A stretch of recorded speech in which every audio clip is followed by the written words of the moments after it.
Why so outspoken, especially when it comes to this issue? You know, even as someone you're covering sports, but you're speaking out about issues that have to do with culture and society. Why so outspoken about this? Well, Don, I don't like that word outspoken because I hope anybody who sees racism in any form whatsoever should stand up, whether it's against a black person, a Hispanic person, a Jewish person, Asian. Asian hate's going a big deal in this country right now. So anybody should try to do the right thing. If you see something wrong when it comes to race or homophobic or sexist, you should always say something. And I'm always going to do that. I don't care about the repercussions. If I see something wrong happening, Don, I'm going to say something. People have the right to feel and say what they want to. We have freedom of speech, but there are repercussions when you say certain things. Listen, I don't know Kyrie Irving. I don't know if he's a good guy or a bad guy. I think he's been suspended, rightfully so, and I think he should come back and play in the NBA. But, you know, that's a really slippery slope because, you know, people always talk about freedom of speech, but there are repercussions. I mean, and he's paying for that right now, but this thing with free speech has really gotten out of hand, Don. I mean, you just can't go around insulting people and think it's okay just because it's freedom of speech. Well, people say, well, listen, if I don't get to say what I say, it's cancel culture. You know, I don't like using the term cancel culture because I don't want anybody counsel. But you should be called to the carpet if you said something wrong. You know, I don't believe somebody should lose their job or things like that. But you should be called out if you said something stupid. Hey, I've been called out many times, and I have no problem with that.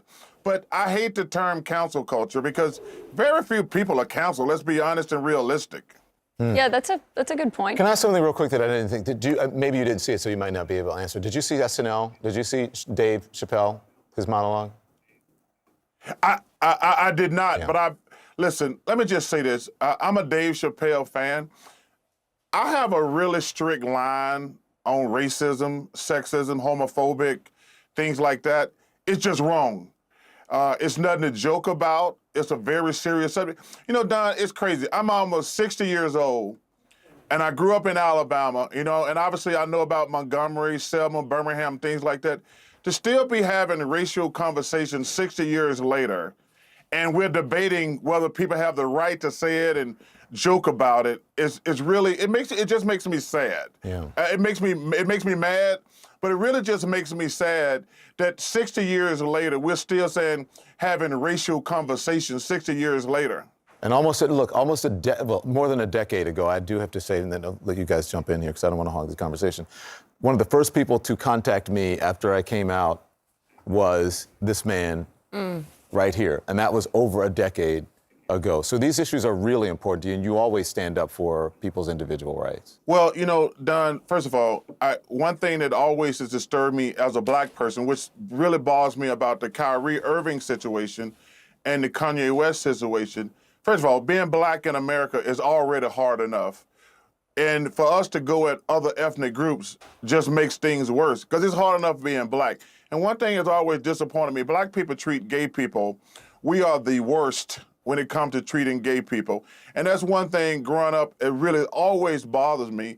And I want to reach out to you and all my gay friends, all my transgender friends, and tell you, man, I got nothing but love and respect for you. I want you to be you.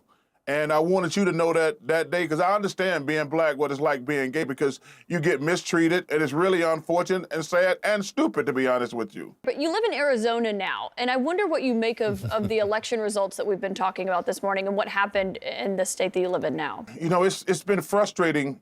So Carrie Lake, I don't know Carrie Lake that well, but I've met her quite a few times. She's always been cordial, friendly, just a great lady.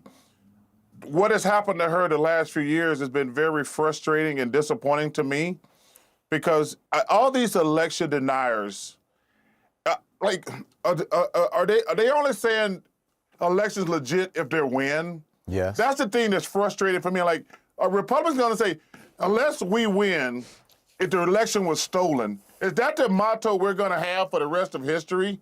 If they don't win an election that was stolen? And that was the thing that bothered me the most about watching Carrie. Like I say, she's always been great to me. She was always a nice lady, but what I've seen the last few years is just really disappointing because this thing that unless Republicans, and let's say, hey, I'm an independent. I vote for whoever the hell I want to vote for. I'm an independent. But this notion that unless Republicans win the election, it's stolen, we can't go on like that. That's just really sad. Yeah, Did you what do know you Oz? think? Did you know Dr. Oz? I know who he is, and I was watching that because I got to tell you how crazy my life is. I work in Atlanta, so between the ads on Warnock and Herschel, I live in Philadelphia during the summer between Dr. Az, I call him, and Mr. Fetterman, and then I live in Arizona. So all the 3 states that I live in and work in, I have been bombarded with silliness. I'm so glad. Well, unfortunately, we still got the runoff down here in Georgia.